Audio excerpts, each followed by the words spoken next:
જય શ્રી કૃષ્ણ. મહાત્મા વિદુરજીના 43 વાક્ય.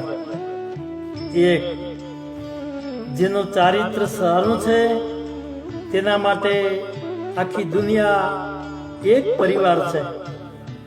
2, છળ કપટ કરનાર કદીએ રાજા બની શકતો નથી. 3, જે સૌનું કલ્યાણ ઈચ્છે છે તે સૌથી મહાન છે. 4, જ્યાં જ્યાં જુગાર રમાય છે ત્યાં ત્યાં લક્ષ્મી દેવીનો અભાવ રહે છે. 5, સ્વામીએ સેવક ઉપર અને સેવકને સ્વામી ઉપર કદીએ અવિશ્વાસ રાખવો નહીં. 6, વિનય અને વિવેક અપયશનો તત્કાલ વિનાશ કરે છે. 7, સુખ માટે ક્યારેય ધર્મનો ત્યાગ કરશો નહીં. 8, બુદ્ધિમાન અહીં ગરીબ રહી જાય છે અને મૂર્ખ ધનવાન બની જાય છે. 9, ક્ષમા કદી પણ ક્યારે કોઈનું અકલ્યાણ કરતી નથી. 10, અગ્નિ, સ્ત્રી, દેવી દેવતા, ગુરુ અને મા બાપનું કદીએ અપમાન કરશો નહીં. 11, રાજાએ ક્યારે પણ પોતાના રાજના નોકરોનો પગાર રોકવો નહીં. 12, રાજા, વિધવા, સૈનિક, લોભી, અતિ દયાળુ, અતિ ઉડાવ અને અંગત મિત્ર આ 7 વ્યક્તિ સાથે નાણાંની લેવડ દેવડ ક્યારે પણ કરવી નહીં. 13, આળસુ, ખાવધરો, અડખમણો, ધૂતારો, ચાલાક, ક્રોધી અને વિચિત્ર વેશધારી આ 7ને ક્યારેય પણ પોતાના ઘરે ઉતારો આપવો નહીં. 14, તપ, દમ, અધ્યયન, યજ્ઞદાન, યશદાન, સદાચાર અને પવિત્ર વિવાહ આ ગુણો જે કુળમાં હોય છે તે શ્રેષ્ઠ કુળ કહેવામાં આવે છે.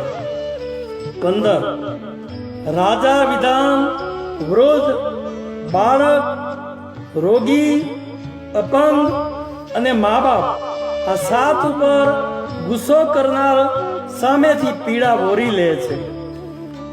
16, ધીરજ, પુરુષાર્થ, પવિત્રતા, દયા, મધુર વાણી, મનોનિગ્રહ અને નિરોગી શરીર આ 7 ગુણો હંમેશા ધન સંપત્તિને વધારો કરે છે.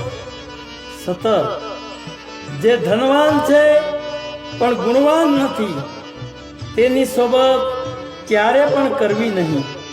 18, સતત પુરુષાર્થ કરનાર ને જ બધા પ્રારબ્ધ સતત સાથ આપે છે.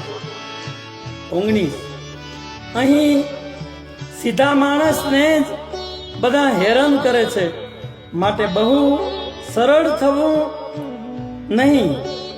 20, જે થવાનું હતું તે થઈ ગયું તેને ભૂલી જાઓ અને વર્તમાનમાં જીવો. 21, પ્રેમ બધા ઉપર રાખો પણ વિશ્વાસ કદી નહીં.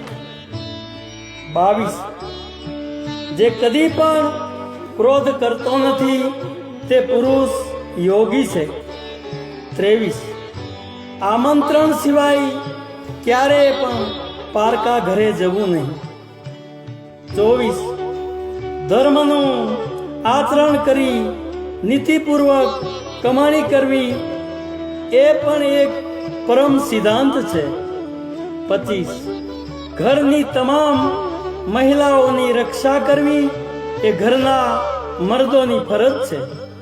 26, કોઈ પણ કાર્યની શરૂઆત કરો તેને બહુ જાહેર ન કરો.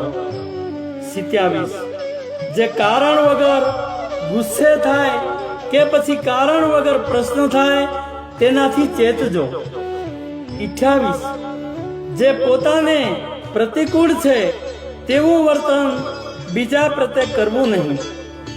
29 જે લોભી છે તેને આખી પૃથ્વી આપો તો પણ ઓછી પડવાની છે. 30 જે શસ્ત્રોથી વિરુદ્ધ વર્તન કરે છે તે શાસ્ત્રો કે શસ્ત્રનો સામનો કરવો પડે છે. 31 દોરીથી બંધાયેલી કઠપુતલી ની જેમ જીવ દૈવને બંધાયેલો પરવશ છે. 32 ક્રોધ શરીરના સૌંદર્યનો નાશ કરે છે. 33 પરિવારને મૂકીને જે એકલો મિષ્ટાન આરોગે છે તેનું પતન નિશ્ચિત થાય છે. 34 જ્યારે ઘરમાં બધાએ સૂઈ ગયા હોય ત્યારે એકલાને જાગવું નહીં. 35 જે વાદ વિવાદ કરતો નથી તે માણસ સંવાદમાં જીતી જાય છે. 36 ઋષિનું ફળ અને નદીનું મૂળ જાણવા માટે ક્યારે પણ પ્રયત્ન ન કરવો. 37 જે ભૂખ વગર ખાય છે તે વહેલો મરે છે. 38 દુર્જનોનું બળ હિંસા છે. 39 મધુર વાણી ઔષધ છે અને કુટીર વાણી રોગ છે. 40 બધા તીર્થોથી કરેલી યાત્રા કરતા જીવદયા અતિ ચડિયાતી છે.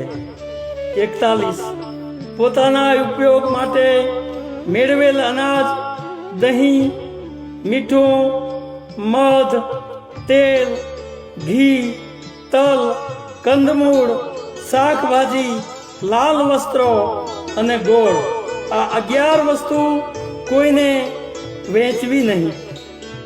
42 સાપ, રાજા, ગુરુ, શત્રુ, ભોગી, લેણદાર, સ્ત્રી અને પોતાનું શરીર આટલા 7 ઉપર કદી અણધાર્યો વિશ્વાસ મૂકવો નહીં. સ્નાન કરવાથી બળ અને સુંદરતામાં બુદ્ધિનો વધારો થાય છે. જય શ્રી કૃષ્ણ.